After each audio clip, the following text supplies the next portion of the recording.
3 seconds from now, history either continues or collapses, and no one in the crowd will know which one it almost was. The president is mid-gesture. The flags are still the microphone's hum, and somewhere outside the frame, a decision has already been made. This is the moment the United States Secret Service exists. For not the speeches, not the motorcades, not the photo ops, but this silent fraction of time, where instinct replaces thought and preparation replaces luck.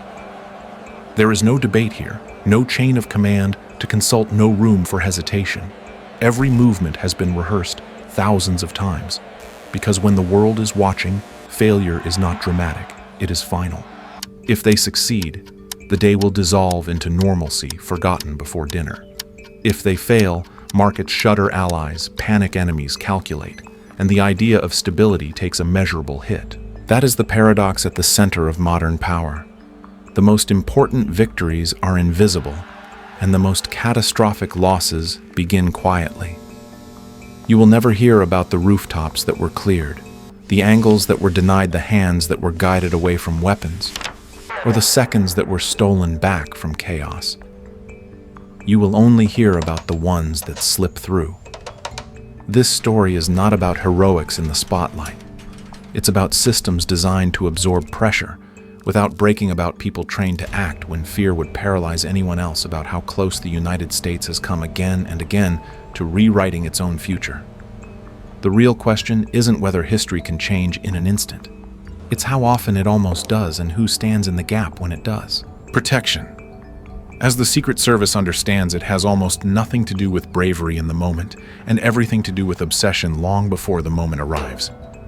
By the time the president steps onto a stage, the outcome has already been negotiated by people no one sees, walking empty rooms weeks earlier, measuring distances with their eyes, counting steps, imagining violence with a precision that would unsettle most civilians.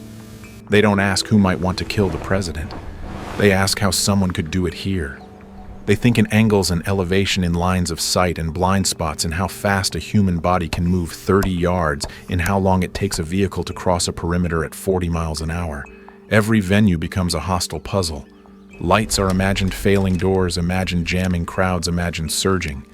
Air vents stop being infrastructure and start being delivery systems.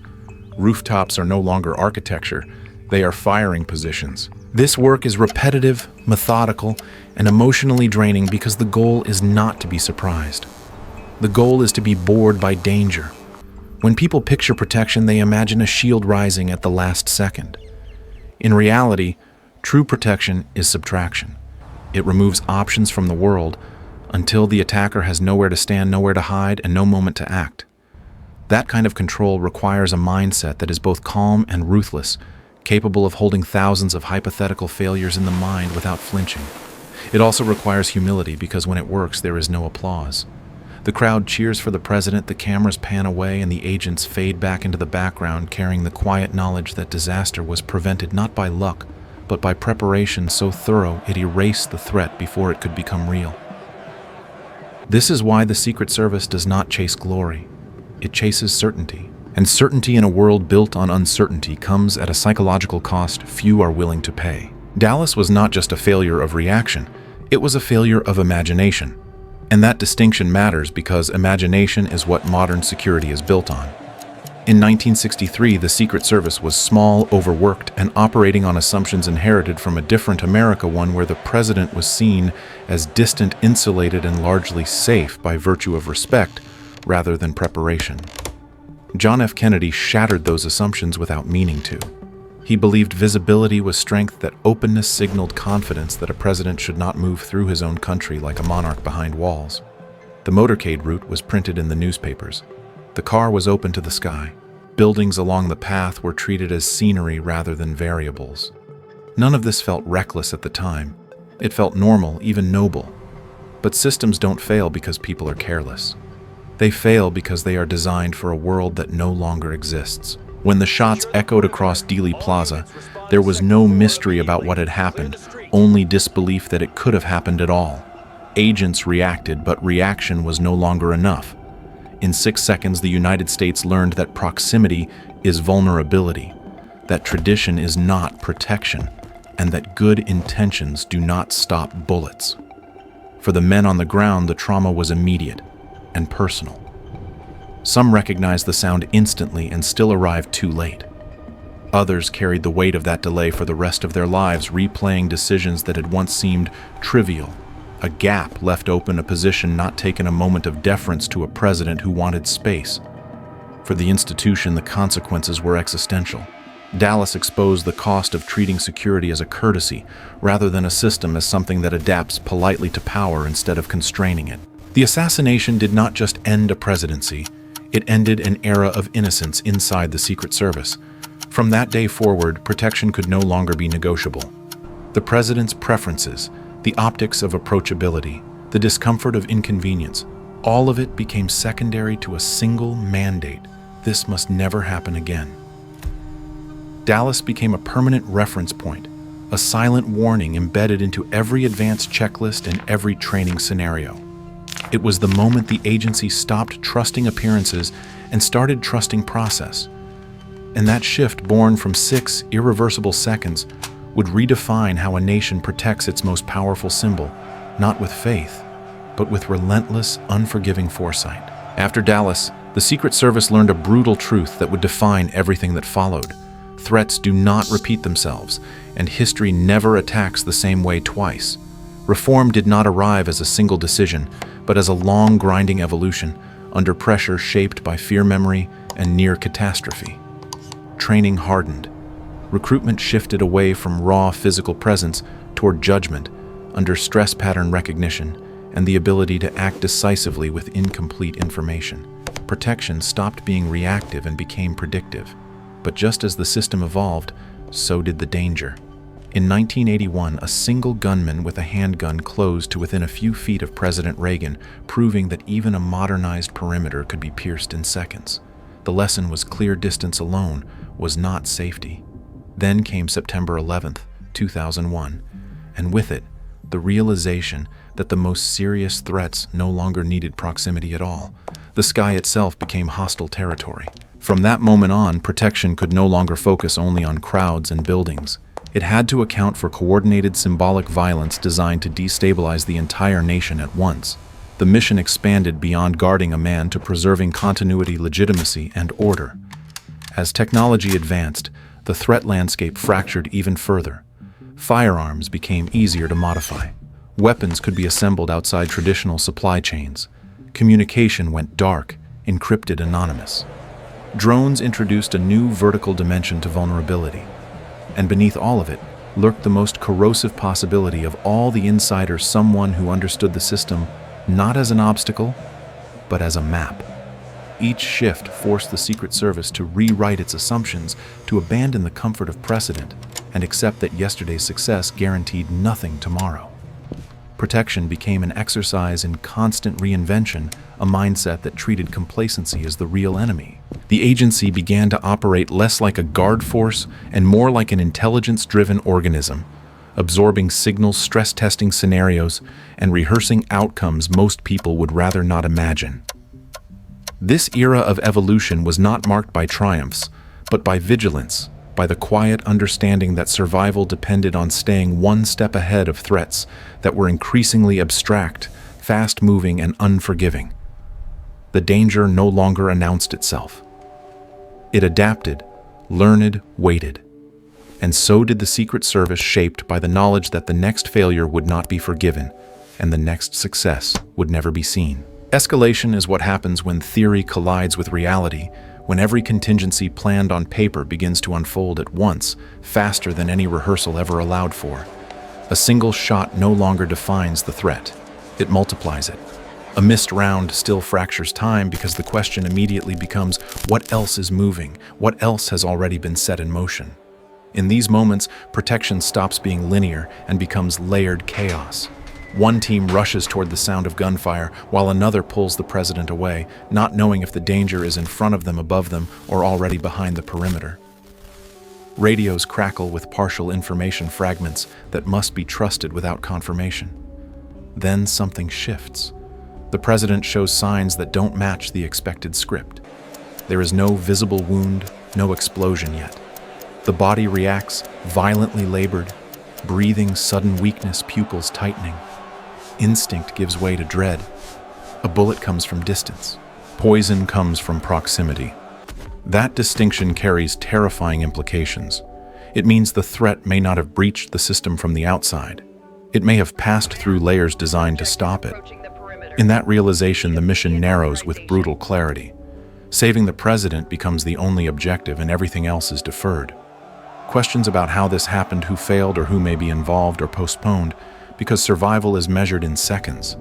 Specialized teams move with practiced urgency, administering countermeasures, sealing environments, isolating access points.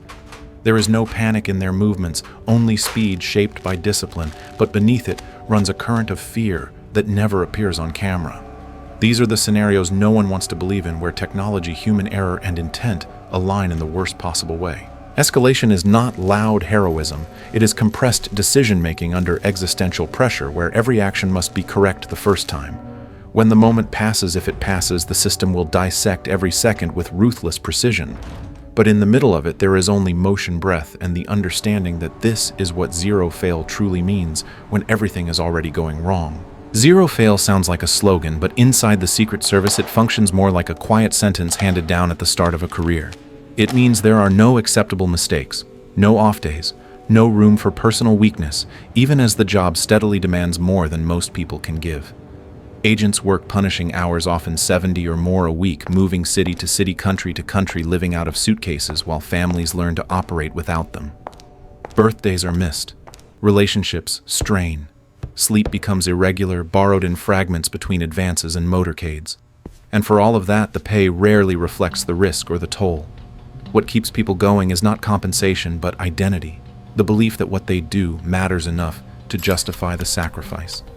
Over time, however, pressure accumulates. Fatigue dulls judgment. Stress erodes discipline. In a system that cannot tolerate error, the smallest cracks become dangerous. This is where the mythology of perfection collides with human reality. The same organization tasked with protecting the most powerful office in the world is staffed by individuals who are still vulnerable to exhaustion, temptation, and burnout. When lapses occur, they are not born of malice, but of depletion, the slow wearing down that comes from living permanently on the edge of consequence. The paradox is stark. The more flawless the mission must be, the heavier the cost to the people carrying it out. Zero fail demands constant vigilance, but vigilance is not infinite. It has a price paid quietly, often invisibly, by those who accept a life where success means nothing happens, and where the absence of disaster is the only proof that the sacrifice was worth it.